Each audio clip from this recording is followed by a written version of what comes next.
Assalomu alaykum hurmatli obunachilar. Bugun biz sizlar bilmagan narsalarni bari haqida ma'lumot berib chiqaman. Birinchi bo'lib biz profilda ikonkani o'zgartirishni o'rganamiz. O'sha ko'ruvchanchi turgan nastroykani bossanglar bu yerda har xil chiqib keladi. O'zingizga yoqqanini tanlab profildagi ikonkani o'zgartirsanglar bo'ladi. Buni menimcha hamma bilsa kerak. Mana shu joyga bossanglar profillarni rangli qilsanglar bo'ladi. Nikilarni oddiy oqdan ko'ra chiroyli turadi. Mana shu belgilangan ko'rinuvchili personajga bossanglar, o'zingizga yoqqan personajni qo'yib qo'ysanglar bo'ladi. Shu ikonkani ustiga bosadigan bo'lsanglar, sizlar profilli ikki xil ikonkani o'zgartirib qo'ysanglar bo'ladi. O'zingizga yoqqanini, keyingisi o'zingizga yoqqan emoji qo'yib qo'ysanglar bo'ladi. Bu lobbida ko'rinadi. O'zingizga yoqtirganingiz va yonida titul bo'ladi. Bu nikilarning tagida turadigan. Sizlarda bo'lsa qo'yib qo'ysanglar bu уже chiroyli ko'rinadi va uchinchisi достижение. Prime, har xil достижениyalar bor. O'zingizga yoqqanini tanlab qo'ysanglar bo'ladi. Menimcha bu narsani hamma bilsa kerak.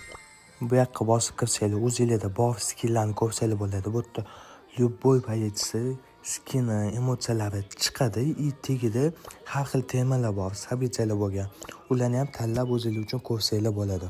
Videoga like bosib qo'ying. Endi sizlar bilan dubljskiy bo'y ochishni o'rganamiz. Stabelga ko'rsatilgan joyga kirsanglar, bu yerda o'zingizga yoqqan любой rejimni tanlasanglar bo'ladi. Xohlasanglar knockout, xohlasanglar ball, xohlasanglar garage zone, o'zingizga yoqqanini tanlab qo'yasizlar. Bu yerda keyin sizlarga udobstvasi. Xohlasanglar bu yerdan o'rtog'inglarni, xohlasanglar botlarni o'chirib, xohlasanglar botlarga personaj tanlab, botlar bilan ham o'ynasanglar bo'ladi. Videoga like bosib, obuna bo'lib qo'yishni esdan chiqmasin. O'zingizga yoqqan personajni kommentda yozib qoldiring. Endi sizlarga sozdать karta qilaman. Bu degani o'zingizga yoqqan kartani xohlagan rejimni tanlab turib, mana masalan men knockout tanladim. Bu yerdan ism yozasizlar. Ismni yozib bo'lgandan keyin o'sha sразу tagida sozdать degan knopkasi bor.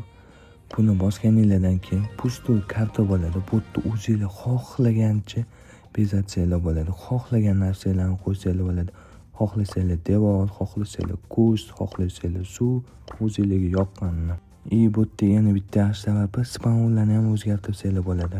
Xohlagan joylarga qo'yib qo'yasizlar. Mana qo'yganimdan men yonma-yonma kartani u burchaga, bu burchaga o'zingizga yoqqancha, xohlagancha qilib tayinlab o'ynasanglar bo'ladi o'rtoqlar bilan. Bu ham bir qiziq, buni ham qilib ko'ringlar. Endi men sizlarga o'zingiz asoslangan kartani qanday qilib o'ynashni o'rgataman. Bu yerda сохранить knopkasini bosasizlar. Сохранить qilgandan keyin kartadan VC qilasizlar. VC qilganingizdan keyin уже men bitta mana belgilab qo'yilgan shu knopkani ustiga bossangiz eng pastda dubljskiy bo'y bo'ladi. Buni ustiga bosasizlar, sizlarni уже avtomatik lobbiga otib yuboradi. Bu yoqda keyin lobbidan xohlasanglar botlarni o'chirasizlar, xohlasanglar o'rtog'inglarni chaqirasizlar, xohlasanglar o'zingizga qarshi o'ynaydigan botni ham tanlasanglar bo'ladi. Bot o'rtog'inglar bo'ladi. Har doim sizlar kavillaydigan birga bitta mana shunaqa karta ochib bitta o'ynab yutib qo'yadigan joy.